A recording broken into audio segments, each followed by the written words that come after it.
Hi, I'm Lauren Hard, here for Hudson County TV. I'm here at the Infinity School in Jersey City, where there was a forum held for the candidates in Ward A. Tonight's forum only brought out a handful of people, but each candidate presented their platform.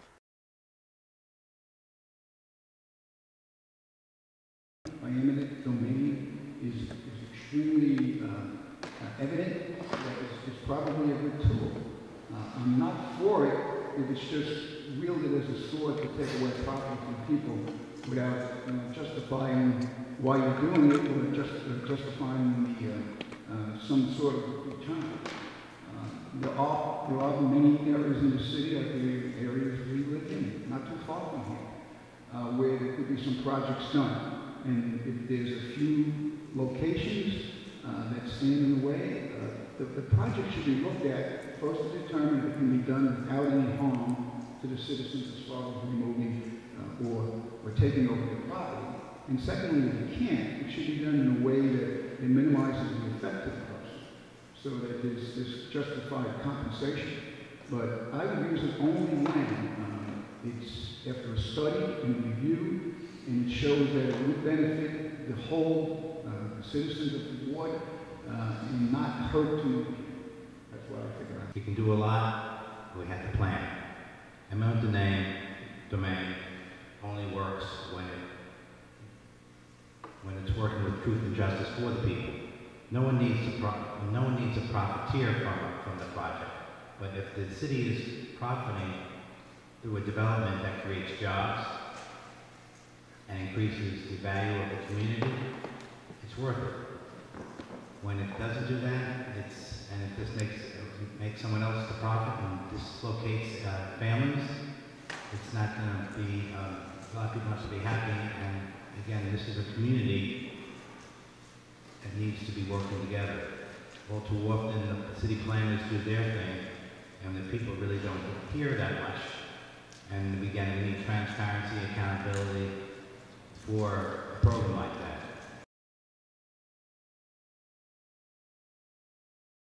The job of the city council is to provide some affordable housing to the people in Jersey City. And I know from doing my work with grants that there's a lot of money available at the federal level. And we should seek that money to help, first of all.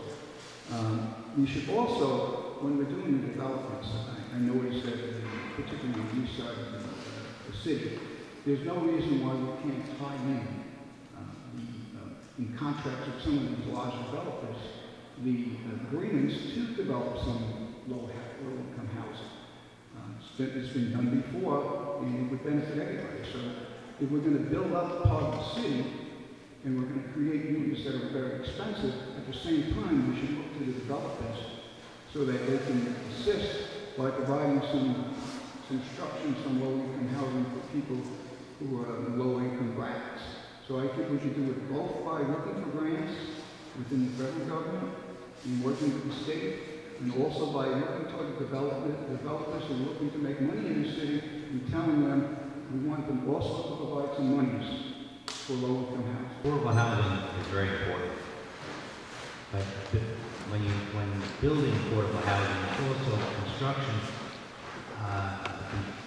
constructing a building that can be effectively put up with less cost, and we're using sustainability green factors.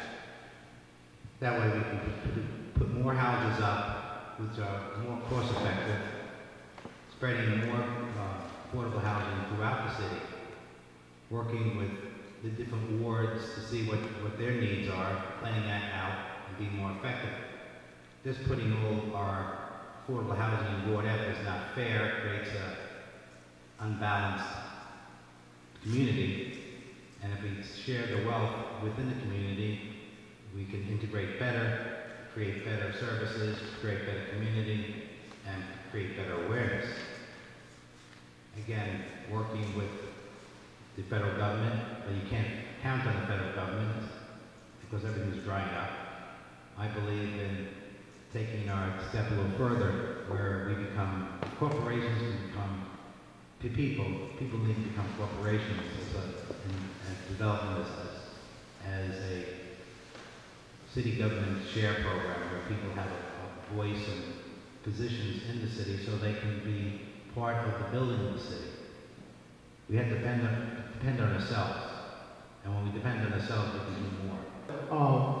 Once again, in the reentry program at the jail, we provide these guys with housing when we send them out to their program. We pay up to 90 days of their housing. That's part of the program of reentry. A lot of these guys that's coming back out is homeless. So we provide them with up to 90 days until they TRA, I can't say TRA anymore, housing money kick in. So once they become self-sufficient to get on their own and get a job, we will pay for their housing for 90 days. But going back to what Mrs. Juicy said, you have to hold these companies that's coming in town in Jersey City, that's doing all these buildings, the construction, they have to set aside some monies for affordable housing. Now, taking this, if you guys are familiar with Extra Supermarket down at MLK, they building up green homes down there. And the retail space is going for $4,000 a month. Who can afford a retail space down there for $4,000 a month in that area? So they're building these retail spaces for $4,000 a month for businesses where you can be building up green homes or homes for low affordable income. Not only in Ward F, Ward A, Ward C, Ward E, all over Jersey City, we need affordable housing for everybody. So that's yes, I am for that. Working with the police department and also reactivating the block watch associations and working with those individuals, also putting up more CCT cameras, making it more available to see what's going on. When we have that kind of program, we can see what's going on. So I was with somebody with their sensors downtown that can actually spot where the shooting is coming from. We need that kind of technology up here, up in Ward A. With that kind of technology, we can definitely trace these culprits. And when we have that, we can be more effective. Again, having community policing, working with the block associations. Again, the police department is only one part of the formula. When the community and police work together, there's more happening for more effective policing. And through that, we have a better quality of life. I understand the mayor said the crime is down in Jersey City, but I work in a jail.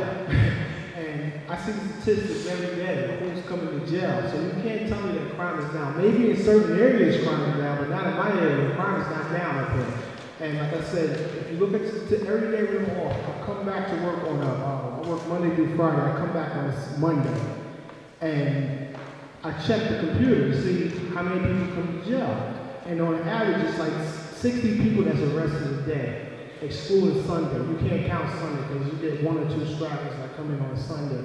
But from Monday through Friday, through Saturday, it's 60 people that's arrested a day for all various crimes. And not Hudson County, but the majority comes from Jersey City. So you can't tell me crime is down, one thing. 2, crime is up in this area, is up high. We need cameras in this park. I'm across from Winfield Park, and we're on Winfield Avenue. And I know I see crime every day in this park. And I see the park is changing. They built a new park, they built it up, it looks beautiful. But back when Cunningham was mayor, we had cops that patrolled that park. They run the kids out of the park at 8 o'clock at night. You know, you got the kids in the park, burning up the park, tearing the park down. The cops, call the cops, they come. I know Jersey is busy city. This is the standard. I'm not for the cops. They gotta go with the way the crime is. But we need more police patrols. We need bikes. Put the bike unit back out. Get the scooters back out here. Take the cops out of the cars. Let them walk the beat every now and then. That's all I say. Let them walk. Get to know the community. When we just come up here, Officer Friendly. Officer Friendly knew who belonged in the neighborhood, who didn't belong in the neighborhood. He can tell you where this kid's family is, where this kid's family belongs. You know, that's what we need. We need the cops to know the community again. The cops don't know the community. They don't live in the community. They live. I don't have anything against cops, but I think it should be a 5-year requirement that cops stay in Jersey City before they can move out. We have the availability to track crime both over time and space. So it's not hard to determine where the criminal activity is occurring. I can tell you this, from doing a lot of research in Jersey City, looking at crime, that about 50% of the crime occurs in 5 to 6% of the blocks. Small areas here in Ward A have very extremely high crime rates, where young children are shooting other young children for no reason. And this has to change. If you have a child who lives in Ward A, they have as much right to grow old and not worry about getting shot on the corner from a gang member as anywhere else in the city, whether it be General Square or downtown. But I worked on formulating the original community policing plan in Jersey City, where we put officers on the beat. Your officers went out. You have to manage your department. It's a matter of commitment. Those specific areas where there are high crime pockets have to be treated. And you just don't treat them by sending a radio car through. What you have to do is look at it. You form a partnership with the residents in the city.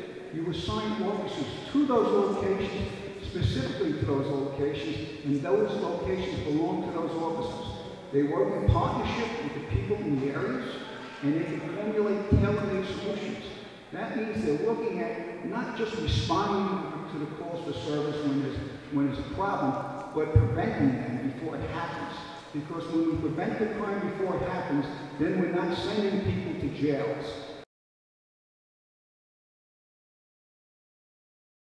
The stop lynching policy, these guys going around saying stop lynching, they just want to keep it real and say, oh, we're not telling this, we're not telling that. Because not a lot, from my experience, and I'm not faulting Mr. Gajewski or whatever police officer, Ray Regalado is one my team, East Jersey cop too, but you got people that say the cop tell them. It's cop tell them, say, your friend told me this, so these kids are afraid of that because the cop ratted on them and said that they got this information from their friend. And I hear this constantly at the jail, that's why they say they don't snitch, because the cops say they have to go back to their friends that they snitched on them. So the type of policies I would enforce is like, we want more community policing. Once again, we want the cops back in the community, put them back on the street, let them know who belongs to the neighborhood and who doesn't belong to the neighborhood. We need that. We need the cops to know who lives on this 221 Winfield, that guy doesn't belong in there, or the guys hanging on the corners. You get the guys hanging on the corners every night, or every day, the same crowd hanging in front of stores, because people are afraid to go in stores because it's 50 to 60 guys hanging on the corner. Have the cops get out and escort these people from away from these businesses. I know I've seen 20 guys going in, hanging in front of a store. I'm afraid to go in the store because I'll pass the store, there's 20 guys there. The cops ride by them as well. They don't get out the car and force the rules, say, listen, move along. So businesses are suffering because these same guys are hanging in front of these corners. You don't see it in Bayonne. You don't see it in St. Corpus. You don't even see it in Hoboken. It's only happening here in Hudson County because the cops are not doing their job. They don't live in the city. They don't care about the city. So that's why I keep saying make it required that they live in Jersey at least 5 years. Not snitching the area, the policing. It shows that the area is lost, the neighborhood is lost. That the people there don't trust the police, that they believe that if they say anything, that their life is going to be in danger, that there's no recourse. But when you talk about community policing, you're talking about developing a relationship with the neighborhood. You're talking about going back and you gain the trust of those people that live in that neighborhood. And it can only be done over a period of time when you work with the same officers in those tough crime areas where you have that type of mentality, where you send them in, they own that neighborhood. That's your neighborhood, that's your beat. You put them on walking patrol. You work with the citizens in the neighborhood. Little by little, you will be gaining their trust. And this whole idea about not talking to the police will disappear. But as long as we just ride by the neighborhoods and leave them abandoned, it's going to remain the same. And it's going to perpetuate itself. You're going to have the same problem. You're going to have the same gun battles on the street. It has to change. We're losing too many children. And I believe the correct way is, and we know the correct way, is by formulating a community policing plan where we're working together with the citizens in the neighborhood, with the community, with the churches, with the business organizations, together in a partnership where we're going to fight crime. And you'll see, I've seen it, we did it. We took neighborhoods that were high crime neighborhoods and changed them. and change the belief in the minds of the people who were afraid to step forward and talk to the police. It takes time and it takes effort, but believe me, the lives of our children are worth it. When the police develop a better relationship with the community, there's more trust. When our police are engaged and passionate in what they're doing, the people will see their hearts. But as long as they're in their cars, walking and not walking, and doing the bike patrols, they won't be able to feel what they are feeling from the police officers. Again, I would like to see the community block watches come together, more block associations. I've even tried to find out what block associations are in this ward, and the Mayor's Action Bureau never sent me any information. Again, we can have effective policing without effective citizens. This community is ours, and we share it. When we work together and do more for each other, we'll get more. We're all service. We only got 800 policemen right now, and I think we're about 400 below from where the max was at. But with that 800, we can be very effective with what we have.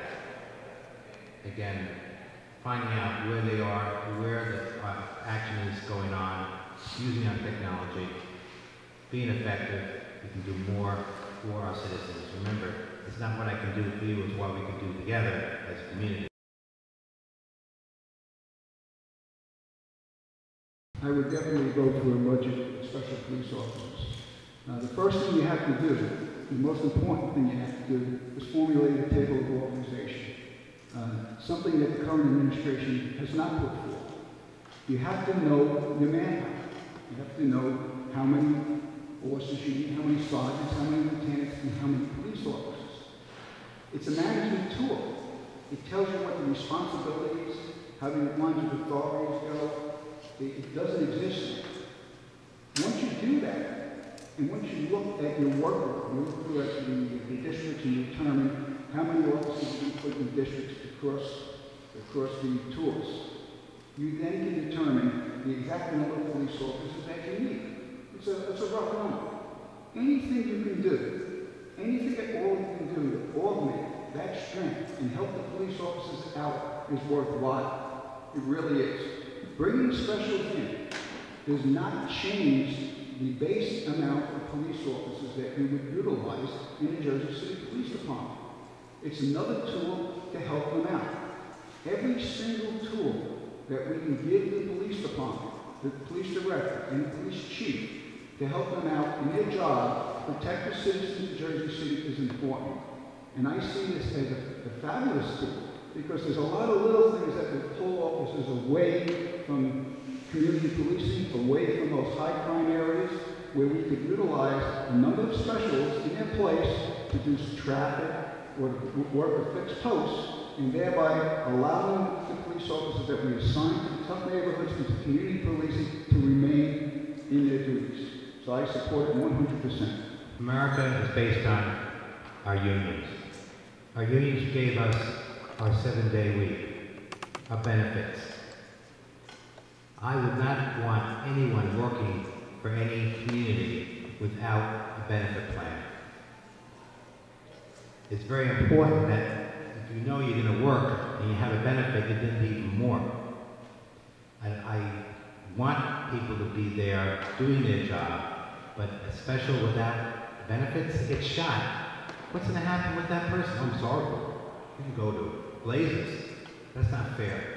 We have to be fair to our employees. When leaders are loyal to their subordinates, they are loyal to the leaders. We cannot go forward with a plan that is disloyal to our citizens and our employees. We can do a lot more with our health plan. Again, health plan is the biggest killer for employees and employers. It's a very big expense. But again, if we're effective with our health plans and even what we do for eating, we can have better effective employees and effective plans. Again, we need employees, but we don't need them without benefits, and it's not fair to put our policemen, their lives on the line without benefits. I think it's a great plan for specialists to come to the city, but they do need benefits. You can't ask a guy to go patrol MLK and he got a gun, but if he gets shot, what happens to him? Or he gets hurt, what happens to him? You have to. I think Hoboken has a special police force. Hoboken, Guttenberg, and I believe Union City has a special up there right now. But I'm almost sure they're getting paid partial benefits. I'm almost sure. I worked in Hoboken for 16 years, and I believe they are paying their special partial benefits. So on foot specials on the streets, it does free up a lot of the cops, put them on patrols, especially to do patrols, which they're carrying guns, and you can put them in certain parts of the neighborhood to patrol and keep crime down. So I'm for Mr. Fuller's plan and hire specials, but they do need benefits.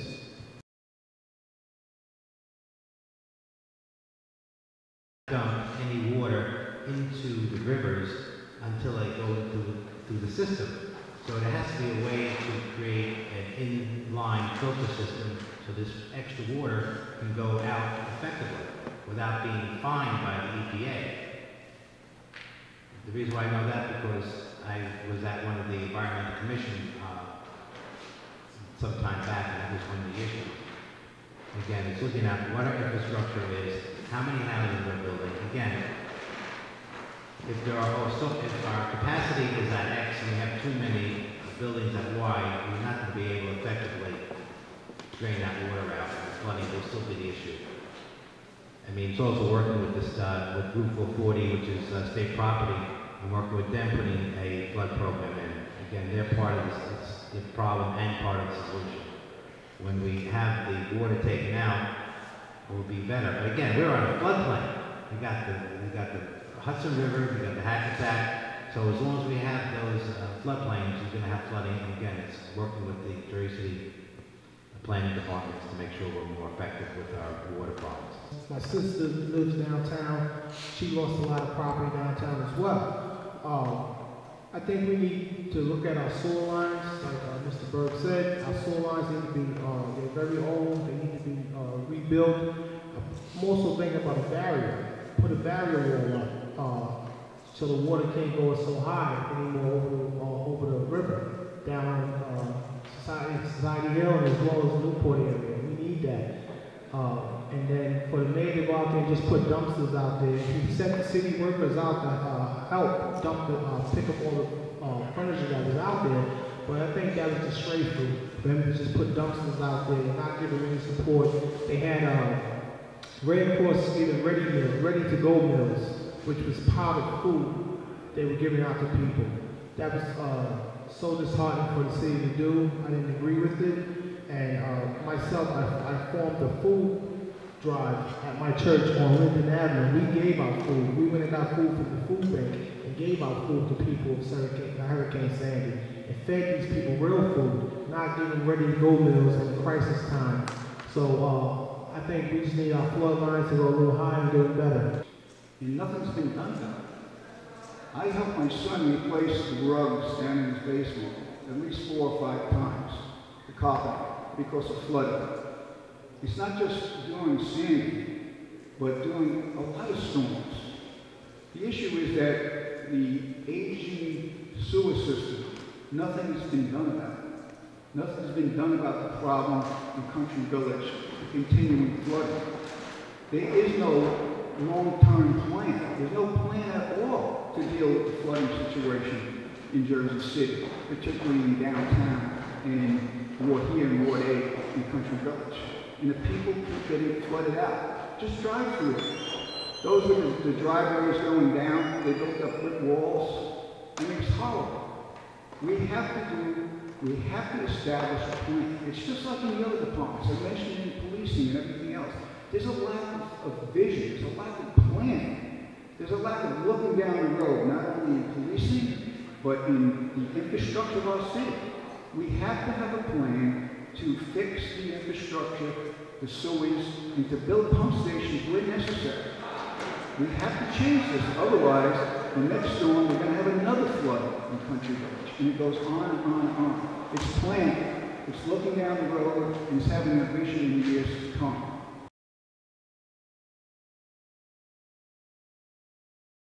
So yes, I'm for abatements, but only if they're going to bring in more revenue for the city and lower the taxes for the people that's in the city. That's what we need. We need lower taxes, not taxes rising every year. Steadily, every year the same tax, water. Not even taxes, the water bills you get from the subsidized water company, United Water. The water bills rise just like the taxes rise every year. They go up. We can't afford to live in the city anymore. You know, like I said, I'm getting burned at both ends because my daughter goes to Catholic school, and I'm paying public dollars for the Board of Education, which is funding these kids for school, but a lot of these private schools are closed down. This is one now. Create was a charter school. It closed down. Now there's a new school called Infinity.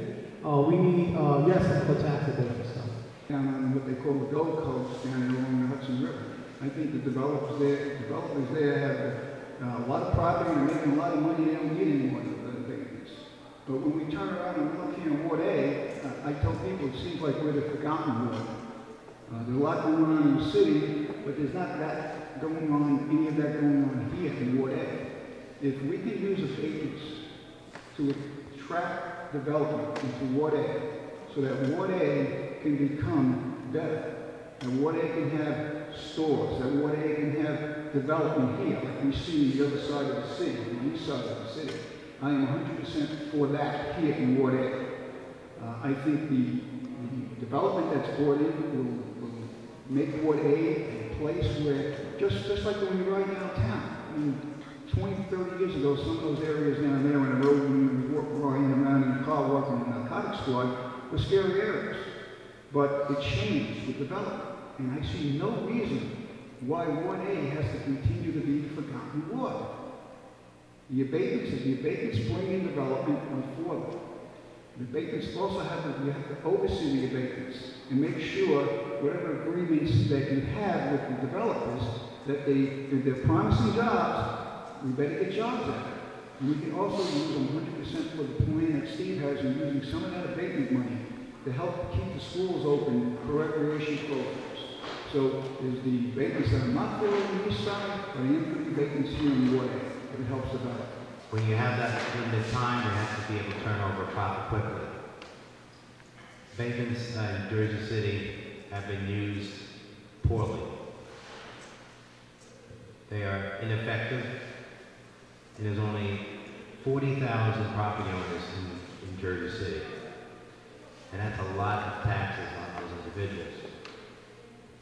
I say by using abatements as a stepping stone, but also looking at our own capital. We can invest in ourselves. If we have $5 billion worth of property, just imagine how much we have in capital. We need to depend on ourselves to bring up projects. I mean, one thing I'd love to see in the city for one project would be, one time Jersey City used to be the breadbasket of New York City. Let's bring back our farming with vertical farms. We can do a lot, create jobs, and that definitely would be creating jobs for the community with a program of vertical farms. Again, you have to look at the planning, see how it's affecting, and do an audit. As to what they did at one of the buildings downtown, they got a couple of, they got a nice chunk of change. Again, it's being diligent on what you have, being effective with what you have, and applying what you have, making sure the establishments that are getting those abatements are providing the services that they're supposed to by the contract.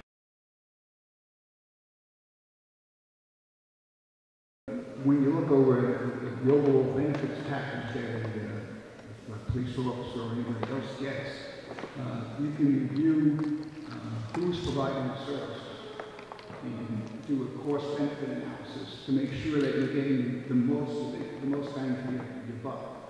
I know it's very expensive, having been the chief of police and looking at a budget. I know that the cost of benefits is sometimes almost as much as a salary for new police officers. But it's important that these officers have the benefits. It's important that the people in the city have the benefits. So while as a councilman, I would review the process of benefits to see if we can provide cheaper costs for benefits. I wouldn't advocate anything that would take away anything from any of these city workers. So that if we could provide the same package to a certain group for a cheaper cost without losing anything for those employees, I would be for that. I would be not be for anything that would take away the benefits that we have given to our employers. Because I believe that the benefits are extremely important. If you just talk to anybody who's a city worker or a city employee, their benefit package is like part of their life. So you have to be, as a councilman, you have to be very careful. You have to know that there may be ways of reducing costs by looking at other companies that can provide the same benefits as the company that you might have under contract. As long as they can give you the same amount, the same benefits, for a cheaper cost to the city without providing anything less for the employees, I'm for it. The system gone crazy. 69% of Americans are overweight. Health benefits are important, but again, having healthy employees taking care of their bodies is very key. There should be in our health plan that there is a way to have our workers much more healthier. And a healthy employee will be able to provide more work. It's key to develop a system of health for our workers. That means like $7,000 for a year. And what actually the real problem with our medical system is that we're being poisoned by taking medicines that's going to cure you for X and kill you for Y. And that's really scary. How about working on holistic medicine? Holistic medicine is key. It's thousands of years old, and really can save our citizens a lot of service and save us money. Because again, if our workers are healthy, we have a healthy plan, we are fit for service, we'll be able to conserve our capital. And with that, also working with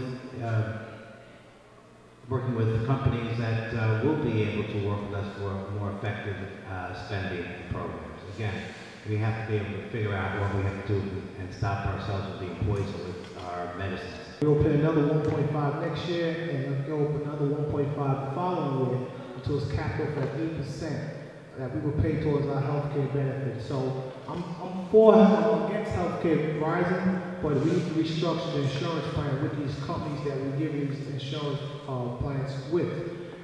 No way we should have insurance this high when we got a group rate over 3,000 employees that works for the county, that we have a group rate that's so high that we're paying our insurance company. Yes, we have good plans for the county, we got a good insurance group, but it's a better way, it gotta be a better way to structure these deals when we go with these contracts with these insurance companies. So I'm saying, let's look at it, let's reorganize who we get our insurance from, so we lower the costs and lower the caps on our meds and our prescriptions. So yes, I think we need to restructure and reorganize who our insurance provider are for.